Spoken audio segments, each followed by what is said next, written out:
나는 한소연, 올해 56이다. 종로 골목 깊숙이 자리한 작은 한옥에서 전통 한식 다이닝을 운영한다. 아니, 운영했다고 해야 맞을까? 지금 내가 서 있는 이 주방이, 내가 직접 설계하고 꾸민 이 공간이 정말 내 것이 맞는지 의심스럽다. 오늘도 마지막 손님상을 정리하며 생각했다. 제철 갈비찜과 약선 반상을 한 상 한 상 올릴 때마다 쏟아낸 정성이 허무하게 느껴진다. 25년을 함께한 남편 도연이가 전화를 걸어왔을 때 말이다. 여보, 다음 주에 전주 한옥마을로 가족들이랑 5박 6일 여행을 가기로 했어. 가족이라고 했다. 가족, 나도 가족 아닌가? 인원이 많아서 당신이 가면 좀 복잡할 것 같아. 복잡하다고? 25년을 함께 살아온 아내가 복잡한 존재라고? 핸드폰 단체 대화방에는 시어머니, 도연이 동생 부부, 그리고 도연이까지 모두가 즐겁게 여행 일정을 공유하고 있었다. 나만 빠진 채로. 마치 내가 애초부터 이 가족에 속하지 않았던 것처럼. 언니, 이번엔 정말 좋은 한옥 스테이 찾았어요. 전통 공예 체험도 할 수 있대요. 동서에 들뜬 목소리가 화면 너머로 들려왔다. 전통 공예 체험. 나보다 전통에 대해 더 잘 아는 사람이 이 집안에 또 있다는 말인가? 그때 바람에 실려온 향수 냄새가 코끝을 스쳤다. 참나무 계열의 깊고 차분한 향. 도연이에게서 나는 향이 아니었다. 언제부터인가 그에게서 이런 낯선 향이 났지만 나는 그저 새로 바꾼 면도 크림이려니 생각했다. 계산대 아래를 정리하다가 이상한 걸 발견했다. 미라 아뜰리에라고 적힌 도자기 수업 바우처가 한 뭉치나 쌓여 있었다. 언제 누가 가져다 놓았을까? 도연아, 이거 뭐야? 아, 그거? 고객 이벤트용이야. 신경 쓰지 마. 고객 이벤트. 내가 모르는 사이에 언제 그런 걸 기획했지? 나는 이 가게의 사장인데 왜 나는 모르는 일이 이렇게 많을까? 그날 밤 홀로 주방에서 설거지를 하며 생각에 잠겼다. 2021년 가을, 이 한옥을 처음 임대할 때의 일이 떠올랐다. 보증금부터 인테리어, 주방 장비까지 모든 비용을 내 카드와 통장에서 결제했다. 사업자 등록도, 상표 출원도 모두 내 이름으로 했다. 도연이는 처음엔 그저 도와주는 정도였다. 전직 호텔 F&B 매니저답게 말솜씨도 좋고 손님 응대도 훌륭했다. 그런데 언제부터인가 자꾸 공동대표로 바꾸자고 했다.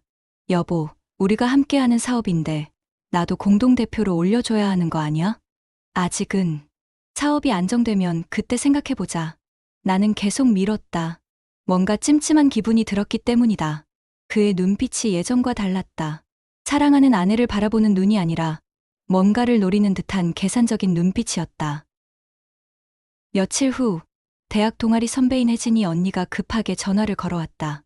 소연아, 너네 가게 상호랑 비슷한 이름으로 체험형 투어 패키지 광고가 떴는데 혹시 알고 있어? 네. 무슨 소리예요? 한옥미식과 공예 2박 3일 이런 패키지 말이야. 사진을 보니까 너네 가게 내부 사진도 있더라고. 심장이 쿵 떨어졌다. 내가 모르는 사이에 내 가게가 어떤 패키지에 이용되고 있다고? 그날 밤, 도연이가 외출한 사이 사무실 서랍을 뒤져봤다. 평소 절대 건드리지 않던 그의 영역이었지만 더 이상 참을 수가 없었다. 서랍 깊숙이서 나온 건 충격적이었다. 패키지 기획서가 있었다. 우리 가게 로고와 비슷하게 만든 로고, 그리고 분명히 우리 가게 내부를 찍은 사진들. 더 끔찍한 건 사업 통장 출력물이었다. 이미라라는 이름으로 매달 수백만 원씩 정례 송금되고 있었다. 그리고 작년에는 임대보증금 명목으로 2천만 원까지 이체된 기록이 있었다. 이미라? 미라 아뜰리에의 그 미라인가? 손이 떨렸다. 25년을 함께 산 남편이 내 등 뒤에서 이런 짓을 하고 있었다니. 더 뒤져보니 위임장 사본도 나왔다. POS와 온라인몰 정산 권한을 도연이가 위임받았다는 내용이었다. 그런데 이상했다. 내가 도장을 찍은 기억이 없는데? 마지막으로 발견한 건 전주 한옥호텔 영수증이었다. 작년 가을 날짜로 체크인 명단에는 정도연, 이미라 이렇게 적혀 있었다. 아, 신음이 절로 나왔다. 남편이 다른 여자와 여행을 다녔다. 그것도 내가 벌어준 돈으로. 그 순간 현관문이 열리는 소리가 들렸다. 도연이가 돌아온 것이다. 나는 서둘러 서류들을 원래 자리에 두고 아무 일 없었던 것처럼 행동했다. 여보, 아직 안 잤어? 그의 목소리가 평소보다 다정하게 들렸다. 아니, 위선적으로 들렸다고 해야 맞겠다. 응. 내일 장보기 목록 정리하고 있었어. 수고했어. 일찍 자. 그가 내 이마에 가볍게 키스했을 때 또 그 삼나무 향이 났다. 이제 알겠다. 그 향수는 미라라는 여자의 향이었던 것이다. 그날 밤 나는 한숨도 잘 수 없었다. 머릿속에 온갖 생각이 뒤섞였다. 배신감, 분노, 허탈함. 하지만 그보다 더 큰 건 공포였다. 내가 평생에 걸쳐 쌓아온 브랜드가, 내 이름이 걸린 이 가게가 누군가에게 도둑맞을지도 모른다는 공포 말이다. 다음 날 아침, 혜진 언니에게 전화를 걸었다. 언니, 제가 상표권이나 사업 관련해서 조언을 구할 수 있는 변호사를 소개받을 수 있을까요? 갑자기 왜? 무슨 일 있어? 일단 만나서 얘기할게요. 혜진 언니는 지역신문 사회부 기자로 오랫동안 일하면서 여러 사건들을 다뤄봤다. 그녀가 소개해준 최윤석 변호사는 상표권과 상사, 가사 사건을 전문으로 하는 베테랑이었다. 상황을 정리해보면 사업자 등록과 상표권은 모두 부인 명의로 되어 있고 남편분이 임의로 POS와 정상 권한을 가져간 상황이군요. 변호사의 설명을 들으니 상황이 더 명확해졌다.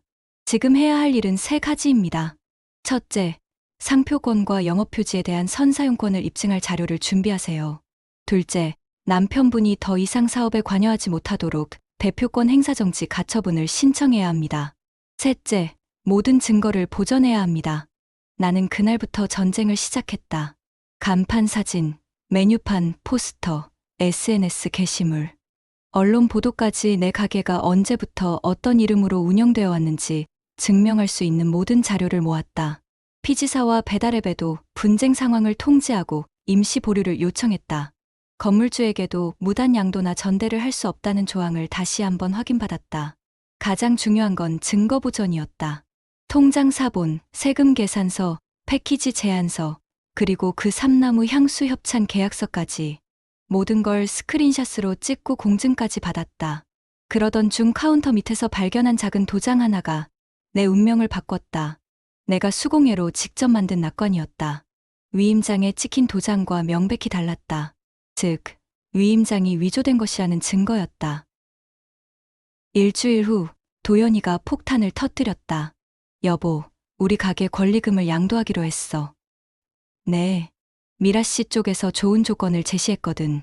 상호랑 인테리어 포함해서 통째로 넘기는 거야. 나는 귀를 의심했다. 내 가게를, 내 이름을 누군가에게 팔겠다고? 당신 마음대로 결정할 수 있는 일이 아니에요. 뭐? 우리가 함께 만든 사업인데 내가 결정하면 안 돼? 사업자도 상표권도 모두 제 이름이에요. 당신에겐 그런 권한이 없어요. 도연이의 얼굴이 순간 일그러졌다. 평소에 보지 못했던 차가운 표정이었다. 그래? 그럼 법적으로 어떻게 되는지 보자고. 이틀 후 중개인과 시어머니, 도연이 동생 부부까지 우르르 몰려왔다. 마치 내가 죄라도 지은 사람처럼 나를 몰아세웠다. 소연아, 이 가게는 우리 도연이가 함께 만든 거야. 공동재산이라고.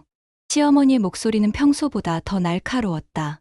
어머님, 사업자 등록증과 상표권 증서가 모두 여기 있어요. 제 이름으로 되어 있습니다. 나는 차분하게 서류를 보여드렸다. 그런 게 뭐가 중요해? 부부가 함께 한 일인데 법적으로는 중요한 문제예요. 그때 혜진 언니가 녹음기를 꺼내며 말했다. 지금 이 상황을 모두 기록하고 있으니까 말 조심하시는 게 좋을 것 같은데요. 시어머니가 버럭 화를 내셨다.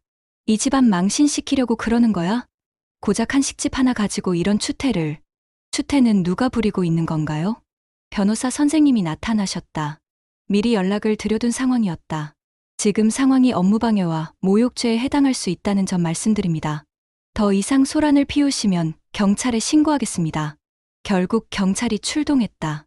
내 가게 앞이 아수라장이 되었지만 그제서야 상황이 정리되었다. 법정 싸움은 생각보다 빠르게 결론이 났다. 사업자 등록과 상표권이 모두 내 이름이었고 위임장 위조까지 명백히 드러났기 때문이었다. 상표권 침해 금지 결정이 나왔다. 도연이와 미라는 더 이상 내 상호와 비슷한 이름을 사용할 수 없게 되었다. 위임장 위조에 대해서는 사문서 위조 혐의로 기소되었지만 결국 합의로 마무리되었다. 부정 경쟁행위에 대한 손해배상도 일부 인용되었다. 그 돈으로 나는 새로운 시작을 준비할 수 있었다. 가게는 리브랜딩을 하기로 했다.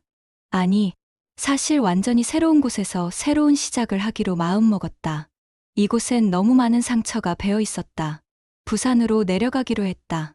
바다가 보이는 작은 공간에서 제철 해산물로 만든 한식과 약선 요리를 선보이고 싶었다. 지역 방송국에서도 출연 제의가 들어왔고 출판사에서는 에세이 출간을 제안했다. 한소연의 제철 밥상이라는 제목으로 도연이와는 이혼 절차를 밟고 있다. 25년의 결혼 생활이 끝나간다는 게 슬프지 않다면 거짓말이겠지만 후회는 없다. 오히려 홀가분하다. 마지막으로 복선들을 정리해보자면 그 삼나무 향수는 정말 미라의 공방에서 협찬받은 것이었다. 계약서까지 남아있었으니까. 그 바우처들은 사전 판매를 위한 것이었고 내 영업표지를 도용한 명백한 증거가 되었다. 그리고 카운터 밑의 작은 낙과는 결정적 역할을 했다. 내가 직접 만든 도장이었기에 위임장의 가짜 도장과는 명백히 달랐다. 그 작은 차이가 내 인생을 바꿨다. 지금 나는 부산 바닷가에 서 있다. 짠바람이 얼굴을 스치고 간다. 내일부터 새로운 요리 클래스가 시작된다. 제철 해산물과 전통 한식을 결합한 창작 요리들을 가르칠 예정이다. 사람을 잃어도 내 이름과 내 손맛은 잃지 않았다. 그것만으로도 충분하다. 아니, 그것이야말로 내가 평생에 걸쳐 지켜내야 할 가장 소중한 것이었다. 56이라는 나이가 새로운 시작을 하기엔 늦다고 생각할 수도 있겠지만 나는 오히려 지금이 진짜 시작이라고 생각한다. 이제야 온전히 내 것인 삶을 살아갈 수 있게 되었으니까. 바닷바람이 내 머리칼을 날리며 속삭인다. 이제 시작이야. 그래, 이제 시작이다. 한소연의 진짜 인생이